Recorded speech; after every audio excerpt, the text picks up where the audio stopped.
CK Script V311 Labs. TXT rich people live on debt. I'm rich because of debt. But you're terrified of it. The wealthy know how to tell the difference between good debt and bad debt, while you think it's a great idea to finance a brand new car. Here's the reality. The moment you drive that thing off the lot, you crash straight into your own finances. But today, you're going to learn how to actually make money using debt. This video is, without a doubt, the most important video on this channel. If you could only watch one video from me, ever, it should be this one. Understanding the difference between good debt and bad debt is the deciding factor between knowing how to build wealth and never figuring it out. Once you understand how good debt works, making money becomes almost embarrassingly simple. Over the next few minutes, you're going to learn how to tell these two types of debt apart. With this, you'll be able to avoid the kind that chains you to endless payments and embrace the kind that builds real wealth and real assets. And to make sure everything is crystal clear, I'm going to answer these questions. First, what actually makes a debt good or bad? Second, what are real practical examples of good debt? Third, how do you escape bad debt if you're already stuck in it? And once you understand all of that, I'll show you the exact strategy wealthy people use to take on debt without fear, without unnecessary risk, while expanding their investments year after year. Debt is not inherently good or bad. It's a tool.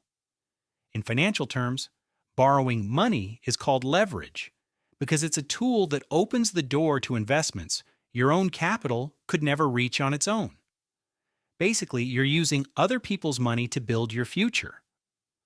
So what actually separates good debt from bad debt?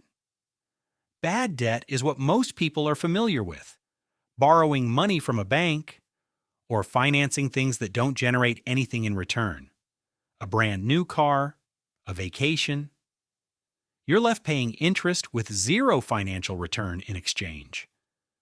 It's a hole in your pocket that you fill with your own money, month after month. Good debt, on the other hand, is when you use borrowed money to invest in something that generates income. Starting a business, education that increases your salary, or tools that let you work faster and earn more. The secret is return on investment. If you compare the total cost of the debt with the future benefit it creates, you want that future benefit to be greater than the total cost. Here's an example. Let's say you take out a personal loan of $5,000 at 6% interest to be paid back over 4 years. That's a monthly payment of around $117, and the total cost of the loan ends up being about $5,600. But you use that $5,000 to take a course that increases your monthly salary by $300. After 4 years, you've paid off the entire debt, and you've pocketed over $8,000 in extra income on top of that. That's good debt. But if you take out that exact same loan to buy the latest iPhone Pro Max Plus Ultra 17, something that generates absolutely nothing, that's bad debt. You pay the full amount with interest included, and you spend 4 years drowning in payments for a phone that will be completely obsolete long before you finish paying for it. I want this to be crystal clear, so let's look at real examples. What are practical, real-world examples of good debt? Let's look at 3, and focus on how each one generates returns that exceed the total cost. Example 1. Buying a property to rent out.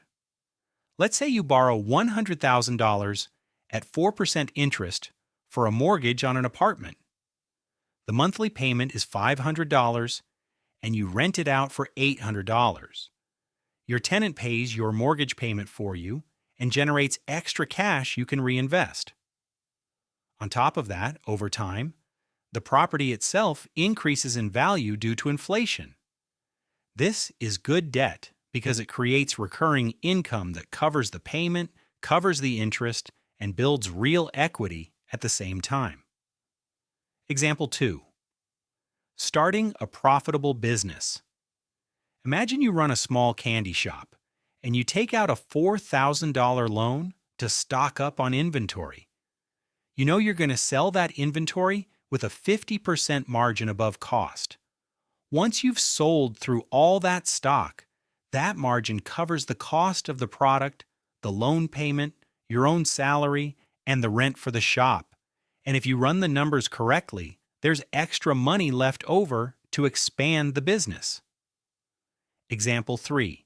Investing in education that increases your value. You spend $1,000 on a course that teaches you, say, how to repair smartphones. Here's the thing. By the time you finish that course and work for just 1 month, you'll likely have already earned back what you owe. And from the second month onward, every dollar you make is clean profit straight into your pocket.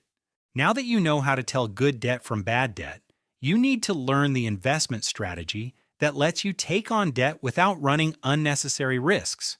Wait, what if you're already trapped in bad debt right now? In that case, we have a problem because you're paying interest and generating absolutely nothing in return. This brings us to the third question. How do you escape bad debt? Here's the plan. Identify the debt with the highest interest rate and attack that one first, while paying only the minimum on everything else.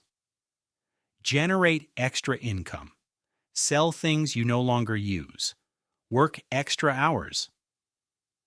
Or start a small side hustle that brings in additional cash. Within a few weeks, you'll see that debts start dropping and the interest dropping along with it. Once you've paid off the highest interest debt, it becomes dramatically easier to tackle the next one. Before you know it, you'll have taken back control of your finances. Now let's talk about the strategy wealthy people actually use, what I call the debt traffic light. This method exists to remove the fear around debt. It guarantees you a window of time for your investment to start working. And if you make it to the green light, your investments start growing and compounding. Like any traffic light, it has 3 colors. Let's go through them. Red. Stop. Before you take out any loan or credit, build a safety margin first. Calculate the monthly payment of the debt you want to take on and save up 12 months' worth of that payment in a separate account. This cushion buys you time and peace of mind. If you can't find a tenant right away, or your business takes longer than expected to get off the ground, you know you already have a full year of payments covered. That peace of mind is what stops you from making panicked, expensive decisions when things get slow. Once you have your cushion built, you're free to take on debt. Yellow, deleverage. Once your investment is up and running and generating extra income, start paying down the debt faster. This increases your profit margin. If before your rental property gave you $300 a month in profit, now, once the debt is paid down, that could become $800 a month in clean profit. This opens the door to your next move. Green, reinvest and repeat. Now that you know how to make money with good debt, your investment is running, and you no longer owe a payment on it. Use those profits to look for your next opportunity to reinvest. Start building your 12-month cushion again for your next good debt. And here's the thing, from this point on, the only limit on how much you can invest is the one you set. This is exactly why I told you this is the most important video on this channel. Learning this breaks a mental barrier that opens you up to investments you couldn't even consider before. And this is exactly how the wealthy build their fortunes. Let's recap the debt traffic light. Red. Build a 12-month payment cushion before borrowing. Yellow. Pay down the debt and increase your profit margin. Green. Reinvest the profits and repeat the cycle. If this video changed how you think about debt, let me know. And if you want to go one level deeper, there's a method wealthy people use to legally avoid paying extra taxes on all of this. It's completely legal, completely real, and yes, you can copy it too. That's what we're covering next.